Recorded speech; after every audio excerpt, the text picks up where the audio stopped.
রাত্র 2টার পরে যদি আমার আপনার ঘুম ভেঙে যায়, তাহলে আল্লাহ পাক রব্বুল আলামিনের কাছে দুইটি দোয়া আপনি করবেন। দুইটি দোয়া আপনি যদি করেন, তাহলে ইনশাআল্লাহ আল্লাহ পাক রব্বুল আলামিন আপনার যে কোনো হাজত আমার আল্লাহ পূরণ করে দিবেন। মনে রাখতে হবে, ওই সময় ঘুম ভাঙ্গাটা এটা আল্লাহ পাক রব্বুল আলামিন স্বয়ং আমার আল্লাহ আপনাকে মেসেজ দিয়েছেন। আর ওই সময় আপনি আল্লাহ তাআলার কাছে যা চাইবেন আমার আল্লাহ তাই দিয়ে দিবেন আপনাকে।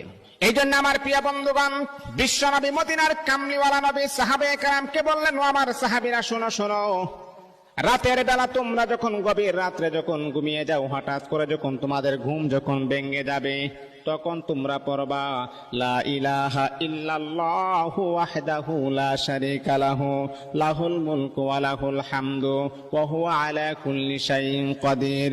আলহামদুলিল্লাহ, সুবহানাল্লাহ, ওয়া লা ইলাহা ইল্লাল্লাহু আল্লাহু আকবার, লা হাওলা ওয়া লা কুওয়াতা ইল্লা বিল্লাহ।